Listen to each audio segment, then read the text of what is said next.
सच्चिदानन्दरूपाय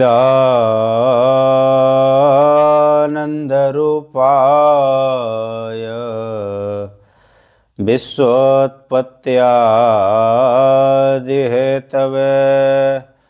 तापत्रयविनाशाय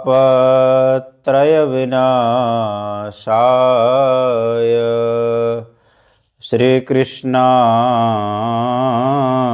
वयं नमः। भगवान के मुख से प्रकट श्रीमद् भगवद गीता के विषय में बहुत विचार है, लेकिन जो भगवान की इस भगवद गीता में पहला ही अध्याय है, प्रथम अध्याय, उसको अर्जुन का विषाद योग कहा गया। ये अर्जुन विषाद योगो नाम प्रथमो अध्याय। अर्जुन का जो विषाद योग बन गया उसी को प्रथम अध्याय कहते हैं। तो विषाद माने दुख, ग्लानि, वो योग कैसे बन सकता है? भगवान अपनी श्रीमद् भगवद गीता में ये बताते हैं, ज्ञान देते हैं कि कोई भी क्रिया संसार की योग बन सकती है। कोई भी क्रिया संसार की हमारे जीवन के उत्थान का कारण बन सकती है। उत्थान माने मोक्ष का कारण बन सकती है। वो कैसे बन सकती है? तो ये जो योग शब्द है इसका विचार करना पड़ेगा। योग शब्द का अर्थ क्या होता है? भगवद गीता में सभी योगों का वर्णन है। ज्ञान योग का, कर्म योग का, विषाद योग का, भक्ति योग का, अष्टांग योग का इत्यादि सभी योगों का वर्णन है। योग जो है, योग का तात्पर्य क्या है? योग का मतलब क्या है? तो योग का अर्थ होता है युजुर योगे धातु से योग शब्द बनता है। योग जो धातु है प्रत्यय का अर्थ होता है, वही उससे निष्पन्न प्रातिपदिक का अर्थ होता है। उस शब्द जो उससे बनता है वो उसका अर्थ होता है। तो युजुर योगे का अर्थ है संबंध। योग माने संबंध।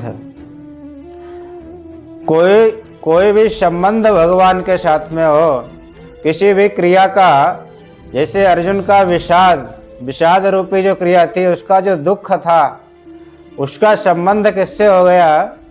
भगवान से हो गया। तो वो विषाद क्या बन गया? योग हो गया। योग का मतलब है संबंध। अगर वो संबंध, किसी भी क्रिया का संबंध भगवान के साथ में है, भगवान नंदन के साथ में है, तो वो क्रिया ही फिर योग हो जाएगी। जैसे अर्जुन ने जो विषाद प्रकट किया, जो बताया, वो किसके सामने प्रकट किया? भगवान के सामने प्रकट किया, भगवान को बताया।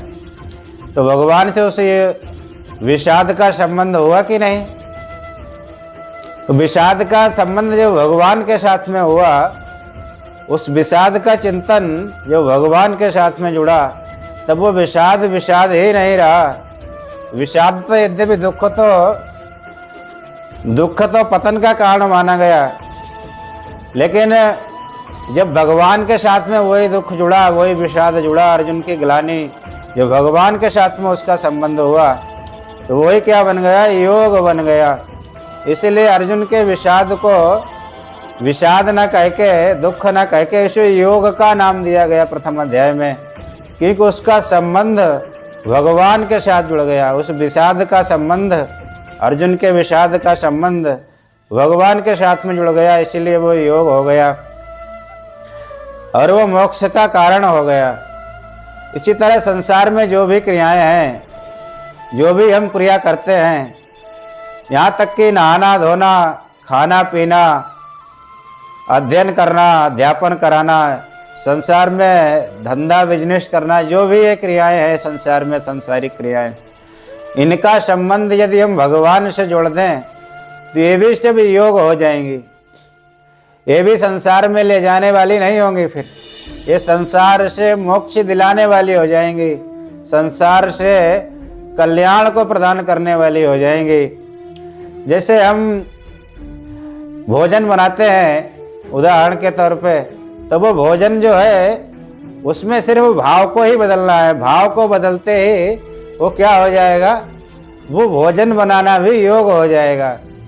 जैसे प्रसाद बना रहे हैं, भोजन बना रहे हैं भंडार में, किचन में, तो उसके प्रति भाव रखिए, उसका संबंध भगवान से जोड़ दीजिए। भोजन का कैसे जोड़ोगे संबंध, तो उसका संबंध ऐसे जोड़ना है, जो भोजन हमें बनाना है ये ठाकुर जी के लिए बनाना है, ये भगवान राधा वल्लभ के लिए प्रसाद बनाना है। अब प्रसाद बना के उन्हें पवाना है, अब फिर उस प्रसाद को हमें ग्रहण करना है। तो भोजन यद्यपि प्रसाद के बाद तुम्हें ही प्राप्त होगा, लेकिन भगवान से संबंध जोड़ देने के कारण वो फिर भोजन भोजन नहीं रहेगा, वो भोजन ही क्या है, योग हो जाएगा। वही भक्ति योग की परिधि में आ जाएगा। संसार में सभी कृत्यों को, सभी क्रियाओं को यदि भगवान के साथ जोड़ दिया जाए, वो किसी संबंध, भगवान से संबंध उनका कर लिया जाए, तो संसार की क्रियाएं करते हुए, संसार में रहते हुए भी मोक्ष को प्राप्त किया जा सकता है। भगवान की भक्ति को, भगवान के प्रेम को, भगवान के दर्शन को प्राप्त किया जा सकता है। आज इस गीता जयंती के शुभ अवसर पर यही गीता के गहनतम दिव्यतम उपदेश को प्रदान करते हैं। नारायण नारायण नारायण।